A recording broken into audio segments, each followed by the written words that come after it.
next to Louis, Paul Marin, serving as both an engineer and an attorney. He combines his diverse skill set to guide life science industries through challenging quality management and regulatory issues.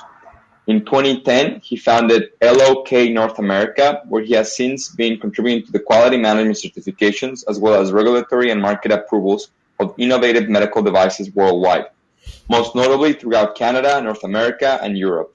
Louis remains up to date on the ever-changing and ever-increasing rules governing the development, manufacturing, labeling, advertising, and sales of medical devices and other health products within leading markets.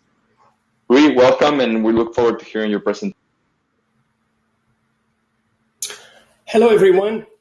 Again, my name is Louis Paul Marin. I'm presenting to you about Europe's new medical device regulations. Mind you, it's a difficult subject for a presentation that lasts for like 25 minutes or so. But don't worry, I'll certainly be available at any time today or in the coming days to discuss any further questions or any questions you may have. Just in a nutshell, let me just introduce you for a few seconds. Our company, LOK North America, we're based in Laval, Quebec, Canada. And, we provide assistance to our clients with respect to regulatory compliance, quality management system, risk analysis. We support for production, fabrication, software verification, validation.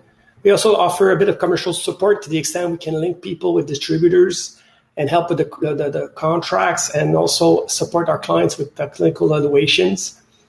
So in a nutshell, we're a one-stop shop company for medical device manufacturers and developers. For today's presentation, I'd like to cover the following subjects, which are all related to the new regulations, as I said earlier. I'm going to start with the definitions, the risk classifications, and we're going to go up to the clinical evaluation requirements. Before I conclude, in a nutshell, I'd like to say that, as you must have noticed, I have a strong Quebec or French accent, so I'm sorry for this, but I'll do my best to pronounce as much as I can. But if there's any questions you may have or something you didn't understand, please raise a hand and I'll repeat or try to be clearer. So let's start with the contents. First of all, I don't know if you guys are familiar with the former MDD, which was the Medical Device Directive. But as I said in the introduction, it's being replaced by what we call the MDR, which are the Medical Device Regulations. It's actually fully applicable since May 2021, May 26th, last month, following a transition period.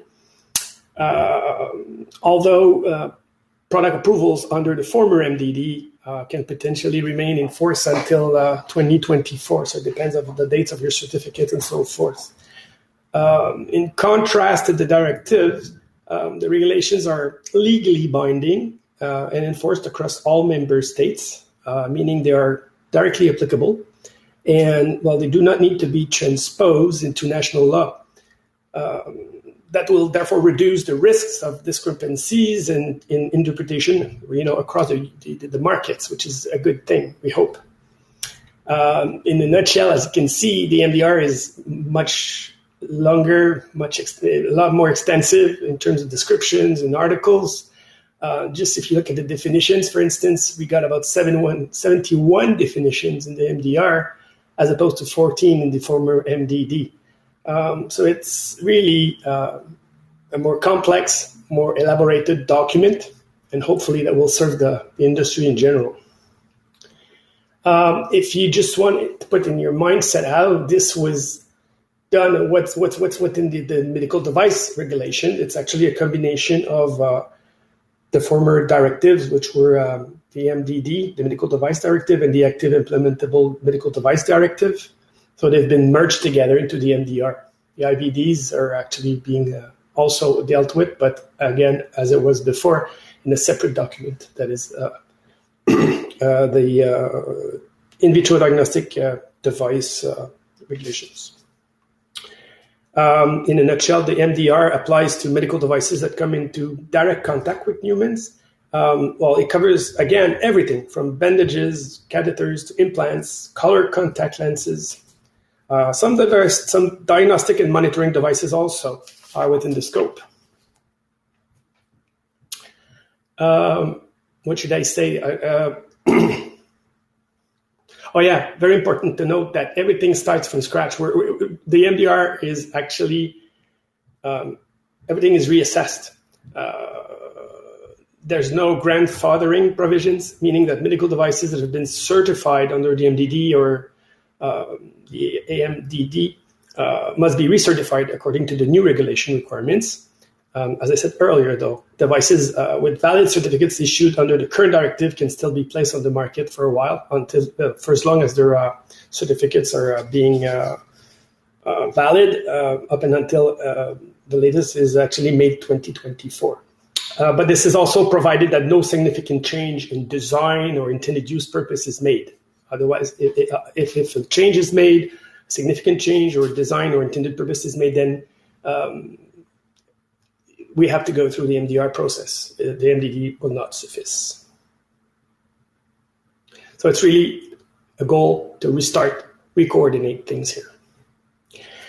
In essence, if we go at bird's view, it's a big focus shift. The MDR clearly promotes a shift from the pre-approval stage to a life cycle approach. It's no longer just, do you meet certain specs at a certain time, but rather monitoring what's happening after the product is actually put on the market and react and put things in place, systems in place so you can react. So there's a big focus shift on market surveillance.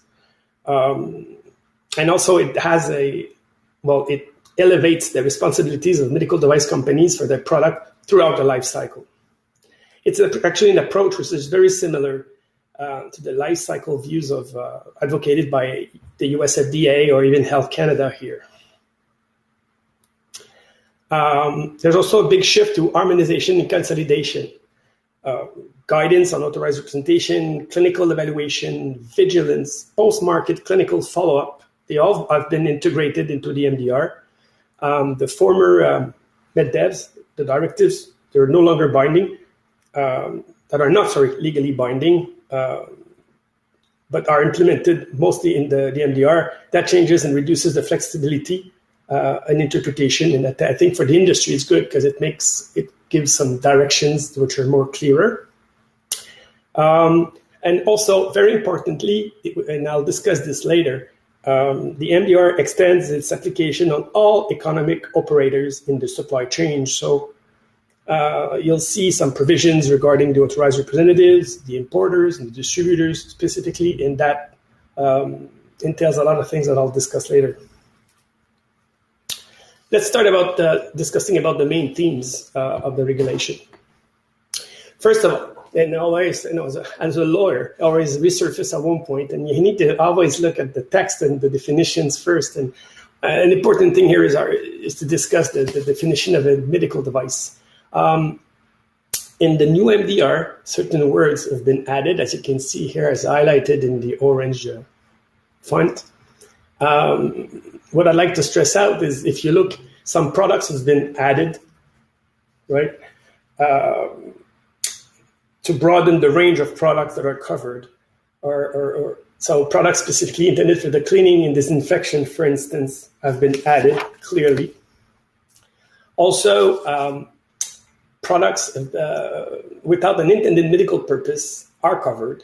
We're talking about products such as non-prescription colored contact lenses, dermal fillers, equipment intended for brain stimulation, that apply, electrical currents or magnetic fields that penetrate the cranium to modify neural activity. These devices are now part and covered by the MDR. Accessories are also broadened, the definition of accessory. So in the end, more and more products are going to be covered and be deemed to be medical devices per the regulations. In terms of device risk, let's see.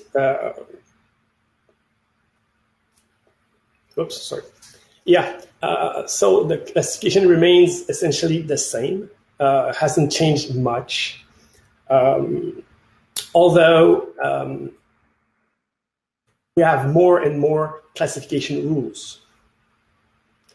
Even as I said, it's essentially the same, but it's really recommended to do a thorough assessment because you cannot only rely on the current classification scheme. I mean, the one you had pursuant to the MDD, because the classifications, some classifications have been added, but others have been also reclassified, the current devices. And it's very important to go back and reassess. I'm going to give you some examples.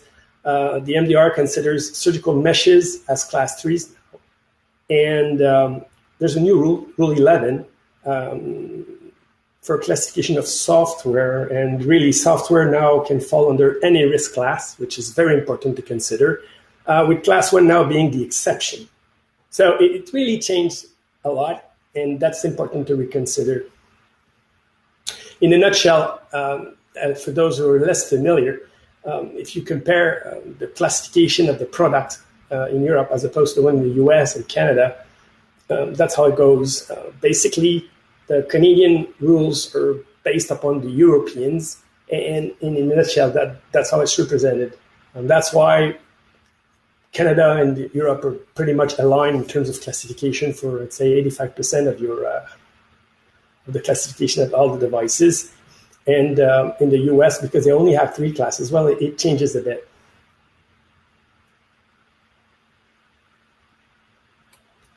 I discussed a bit earlier about the actors in the supply chain being affected by the medical device regulation. The medical device regulations. This is a big game changer here. The MDR really delineate the demarcation between the responsibilities of the authorized representative, the distributor, and the importers. It really described the roles, responsibilities, so it's very important to read. I'll give you some examples. The regulations describe the tasks that can be delegated by the manufacturer to the authorized representatives, and also the conditions under which this can take place. For example, authorized representative obligations include verifying that the EU declaration of conformity and technical documentation has been drawn up, that an appropriate conformity assessment procedures has been carried out by the manufacturers. They must also keep copies available of all documents and make them accessible to authorities on request. This is stuff that was done previously, but now it's in writing. It's mandatory and it's a regulation, so it applies specifically without much deviations.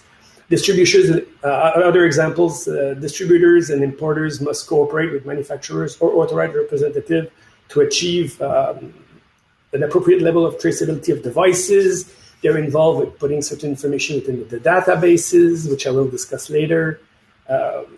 Importers have the responsibility to inform manufacturers and their authorized representative in events of complaints. They have a very specific role. It's really a system where all players are involved. And as you can see here, they check one another, they inform one another. Really, it's a way to make sure that everyone complies and at the end of the day, ensure safety, effectiveness of the products on the market. Mind you, though, that at the end of the day, it means that there will be a reshuffling of certain contractual agreements, not reshuffling, but say restructuring of contractual agreements to integrate liability, safety, oversight controls for all of these players. That will be needed, and obviously people will have also to discuss all of these obligations amongst each other and make sure it's all understood. So there's a big let's say involvement for all the regulatory folks here. Another important aspect of the new MDR is that it introduces the concept of a person responsible for regulatory compliance.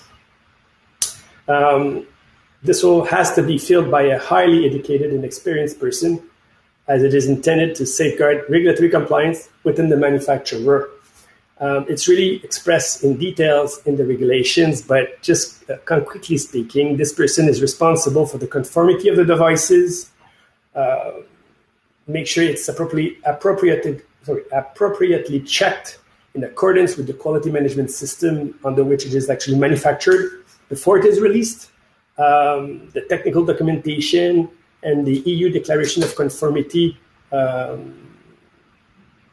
This person is responsible for making sure that it's drawn up and kept up to date, make sure that the post-marketing surveillance obligations are complied with. So it's a person that becomes key and central. Mind you that micro and small enterprises are not required to have the person responsible for regulatory compliance within their organization, but shall have such person permanently and continuously at their disposal, which means that they can actually subcontract part of this task to a third party. Those of you that have been also already involved in Europe with the MDD know what essential requirements are all about.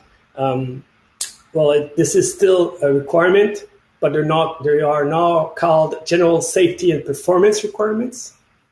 They're now set out in Annex 1. It really resembles the essential requirements of the MDD. It's actually a very important aspect of the transition plan. You really have to understand what they are. I don't think it adds a lot, but it's just it's actually a lot more detailed. Checklist may have more than 220 items to review.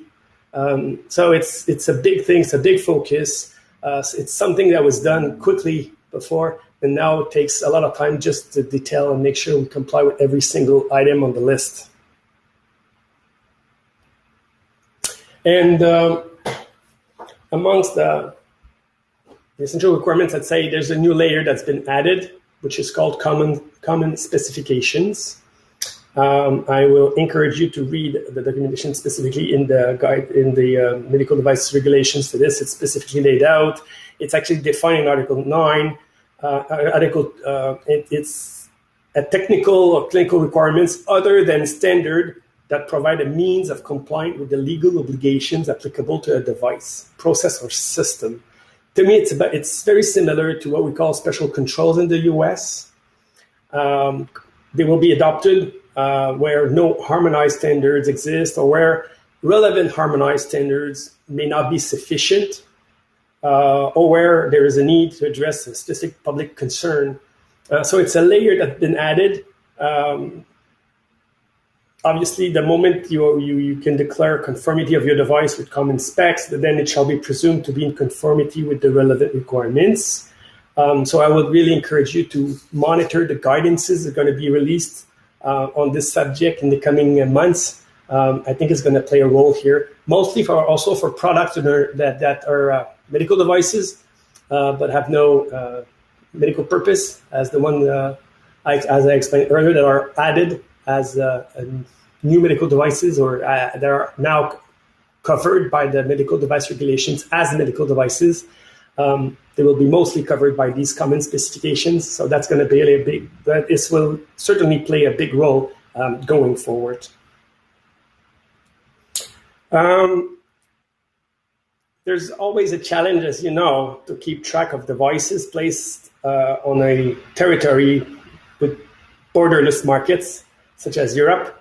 And this has been addressed by the medical device regulations by the creation of a combination of mandatory inputs, whether it's by the notified bodies, the economic operators, the distributors, authorized representatives, or importers, and also by member states. And it's called EUMED. This is certainly another key aspect of the MDR. It's actually a European medical device database. It was originally scheduled to be launched in May 2020, but again, due to the pandemic, its implementation is now delayed by 2 years. So we expect it to be fully operational in May 2022.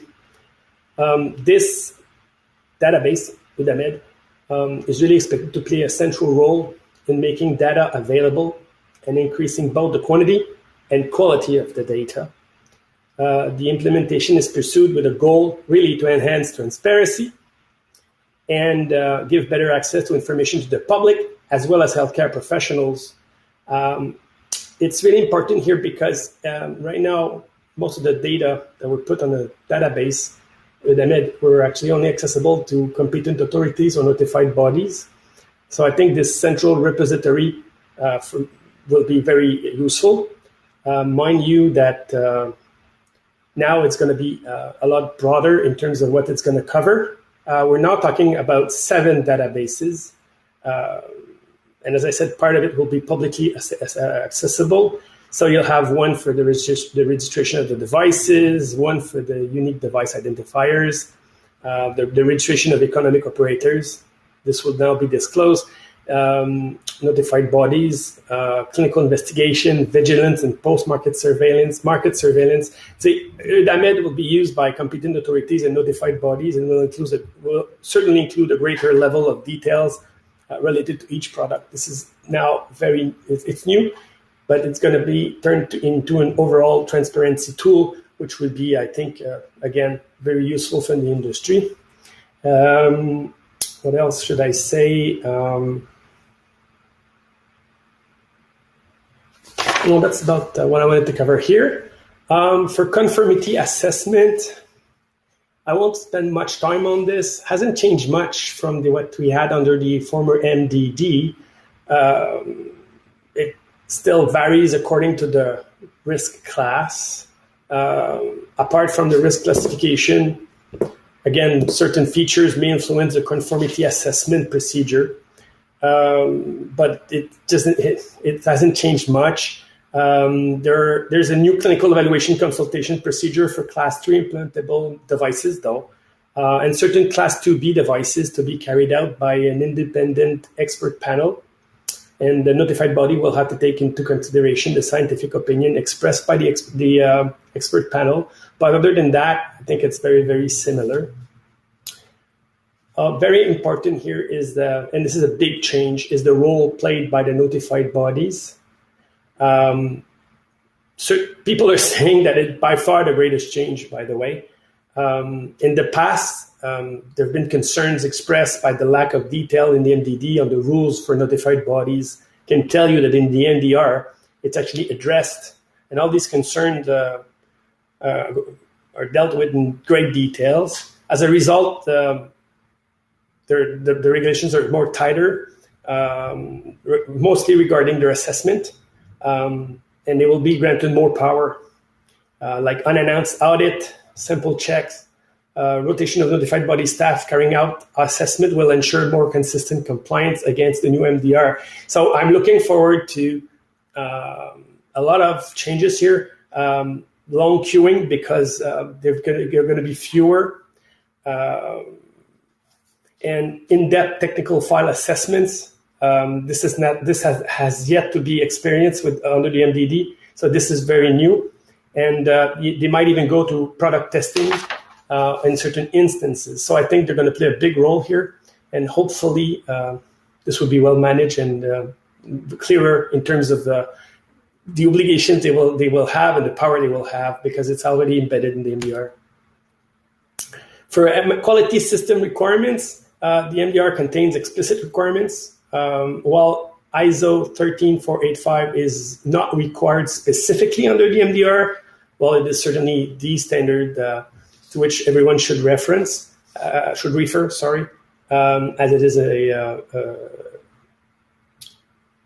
the standard harmonized for that purpose.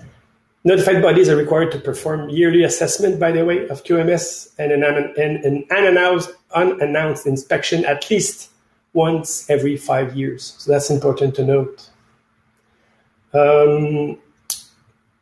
But this is, in essence, very similar. Other than that, it's very similar to what we had under the MDD.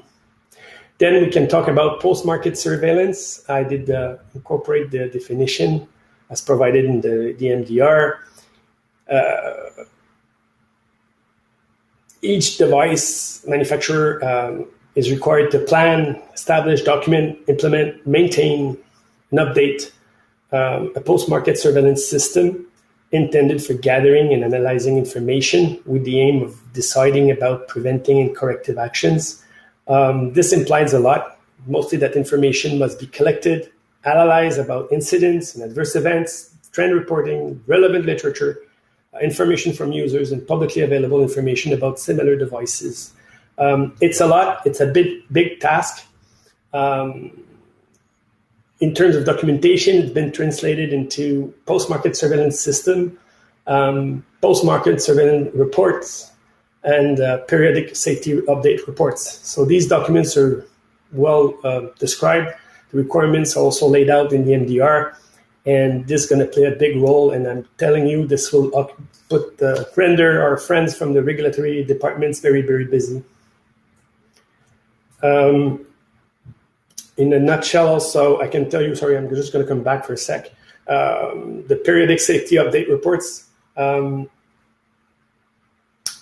going to be playing a big role here, and they will be very important because you need to consider that in order to complement or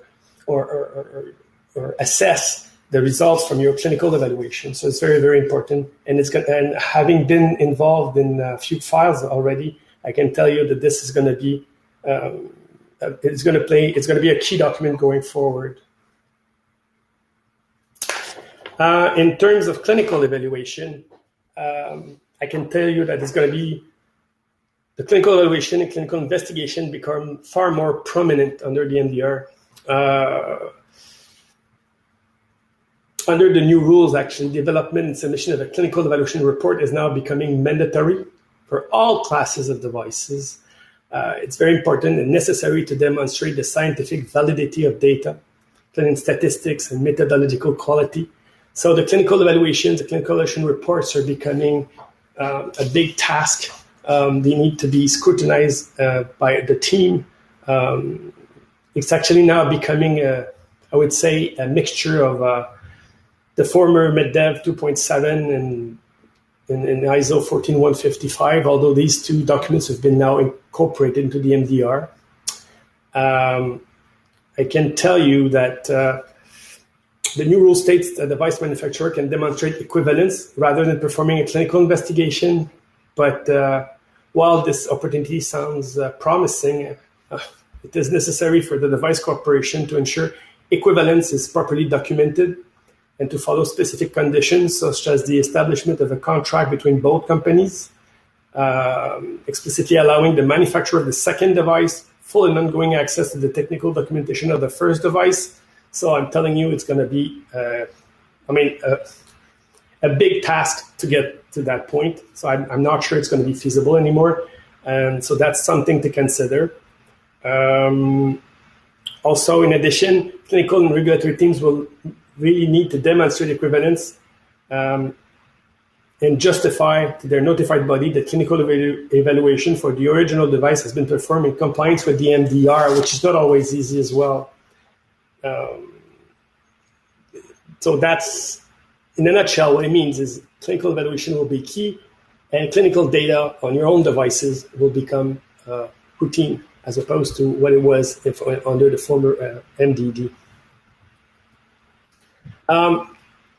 In a nutshell, I'd just like to summarize and add a little more by saying that the key impacts of the increasing EU regulatory requirements are going to be that you're going to face now some new and stricter regulatory requirements. They're very much detailed. And if you look at certain annexes, you'll see now it's exploded in terms of the number of requirements. Pre-market clinical data requirements are going to be a lot more often required. And there's a big focus on post-market surveillance and clinical follow-up, as you'll see. Regulatory rigor on economic operators is one key aspect as well. Distributors, importers, authorized representatives, all these people will play a big role now. And I would encourage you to look back at your contracts you've signed with them, incorporate probably a lot of assessments and evaluations within your own quality system to cover for the obligations they're taking over and where and to qualify them as well. It's very, very important. And mind you that there's a switch in the role played by the notified bodies, which is increasing and will be more like a policeman type of role rather than being a partner in the industry. I would also encourage you then to look at new requirements so that they are in time. If you're planning to go and for the first time, have a go at the process to get to CE marking. Allocate the required personnel. Often do we see people that are coming in and they don't have enough people and they don't realize how much it requires in terms of time, resources, money to get where you want to get. Particularly to draft the clinical evaluation reports. This is also key. Complete your technical documentation. It's very important to be assessed and reassessed again. I would say, again, for the economic operator roles, please make sure it's integrated into your QMS. There's a big impact on the supplier agreements because of all I said earlier. It has to be delegated also down the line to the folks with whom you're collaborating. And monitor the guidances. There's a lot that are being published right now. And finally, expect long queuing times at notified bodies. There are fewer now in the marketplace, and it takes a while. And even to review the files, to get their comments, to reply, the process is now by far longer than it used to. Product testing by notified bodies, one aspect I didn't cover a lot, but they have a right to go and once in a while cherry pick and do some testing, which is important to consider. And at the end, I'd say competition for personnel in the quality and regulatory field is expected to increase. I would encourage you to really find these people, make sure they're good and they're reliable and that they are knowledgeable about what they're doing, because with the European market now and the way it's all aligning, it's going to require a lot of expertise. It might be a lot of expertise from different people to expect to go through to meet all the requirements, to go through all of the obligations that are now expected or placed on the manufacturers. So I'm sorry, my time is up now, but I can be available if you have any questions. We've been working a lot with clients lately for the European market to get them through the market in Europe. So I'm happy to discuss any of our past experiences. And if you have any questions, I'm available by email, by phone, whatever. Martin is also with me. He's going to be at our booth for the next few days. So pass by if you have any questions. I will be pleased to help you out and maybe find a way to put you on the market in Europe as fast as possible. So thank you for your time. Thank you for your attention. And here are my coordinates. Thank you, Louis. That was a great presentation. Oh, yeah. If there's any questions for Louis Paul, you can type it in here. You can also connect with his colleague Martin through our meeting scheduler to learn more about their great regulatory and compliance consulting services. So I'll leave the floor open for a couple minutes or so.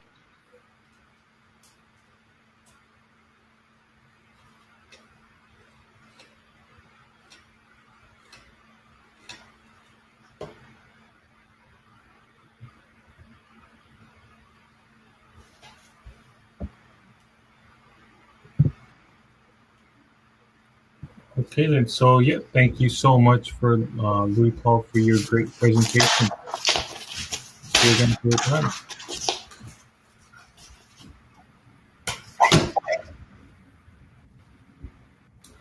And with that said, now we will be heading over to our break, our last break this afternoon. And before that, we'll do another draw for this time for our Amazon gift card prize. We added a couple more names in the hat for my team over there, and I will be now just randomly just selecting one. Let's just get it going. All right. So the winner of the $500 Amazon gift card is Mr. David Hanzo. Sorry if I mispronounced your name. David Hanzo from Medtronics. Please redeem your card with us. We'll also send you an email with your thing. I'll do another one for our $300 Uber Eats gift card that we have. So again, reshuffle this hat over here. And we have from GE Electronics, Miss Lena Tran. Lena Tran, if you will give you your Uber Eats gift card, which you can redeem later on. So again, we'll have a quick break right now till 2:35, and then we'll regroup for Laura and Shaheen's presentation. Thank you.